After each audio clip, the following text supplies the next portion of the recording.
আসসালামু আলাইকুম। কেমন আছেন আপনারা? আমরা আলহামদুলিল্লাহ ভালো আছি।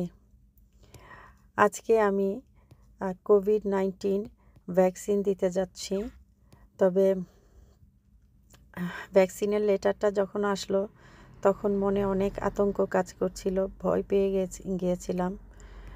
আসলে বুঝতে পারি না, কিছু কিছু ভুল ইনফরমেশন মানুষকে অনেক বিব্রত করে তোলে। যাই হোক, ভালো কিছুর উদ্দেশ্যেই যাওয়া, সুফল পাওয়ার জন্যই যাচ্ছি। দোয়া করবেন সবাই, আমরা যেন সুস্থ সুন্দরভাবে ভ্যাকসিনটা দিয়ে বাসায় ফিরতে পারি। আমাকে যে ভ্যাকসিনটা দেওয়া হবে সেটা তো কি যেন বলে, অক্সফোর্ডে না? আচ্ছা আচ্ছা, কোভিড-19 ভ্যাকসিন অ্যাস্ট্রাজেনিকা।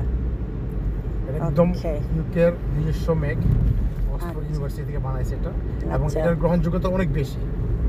আচ্ছা, যাই হোক, এটাই চাচ্ছি যে আল্লাহ যেন সব কিছু সুন্দরভাবে করে। কিছু কিছু কথায় বিভ্রান্তি একটু সৃষ্টি হয়েছিল, ভয়ও পাইছি অনেক। দোয়া করো সব কিছু যেন ঠিকঠাক হয়। এমনিতেও আমি সিক থাকি, তারপরে আবার এটা আল্লাহ যেন সব কিছু থেকে হেফাজত করেন। আজকে ওয়েদারটাও খুব একটা ভালো না, একটু বৃষ্টি বৃষ্টি, তবে স্নো হচ্ছে।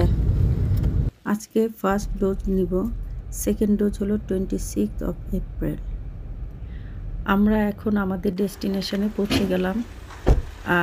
এটা একটা বিশাল বড় মসজিদ। এই মসজিদে ভ্যাকসিন দেওয়ার ব্যবস্থা করা হয়েছে। ভ্যাকসিন দিতে এসে মসজিদটা দেখে এত ভালো লাগছে। পাশে একটা নার্সারি। এই নার্সারিতে বাচ্চাদেরকে ইংলিশ কারিকুলামে কোরআন শিক্ষা দেওয়া হয় এবং খুব সুন্দর একটা ব্যবস্থা। নিজের চোখে দেখতে পেরে খুব ভালো লাগছে। আমরা ভিতরে প্রবেশ করলাম। ভ্যাকসিনের জন্য একটা ফর্ম ফিল আপ করতে হয়। ফর্ম ফিল আপ শেষ করে ওয়েট করছি ভ্যাকসিন দেওয়ার জন্য। সবাইকে সোশ্যাল ডিস্টেন্স মেনটেন করতে হচ্ছে। যাই হোক, খুব সুন্দর একটা ব্যবস্থা, দেখে খুব ভালো লাগছে। প্রথমে যদিও খুব ভয় পেয়েছিলাম, তবু খুব ভালো লাগছে দেখে। ভয় পেয়েছো? ভয় কিছুই না, আর কত বড় দিচ্ছে না। দীপন আমাকে সাহস যোগাচ্ছে আমি ভয় পাচ্ছি কিনা সেটা জানার জন্য। এখানে বলা আছে, সাইড এফেক্টসের কোনো সিমটম দেখা দিলে অবশ্যই তাদেরকে সাথে সাথে ইনফর্ম করতে হবে। ডক্টর বলেছেন, most of the side effects are very mild, so don't worry about this vaccine.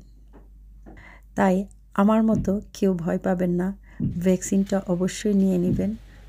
কারণ ট্রাভেলিংয়ের জন্য ভ্যাকসিন পাসপোর্ট দেওয়া হবে।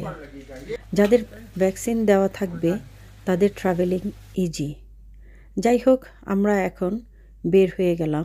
মসজিদের ভিতর বাহিরটা এত সুন্দর, না গেলে হয়তো বুঝতেই পারতাম না।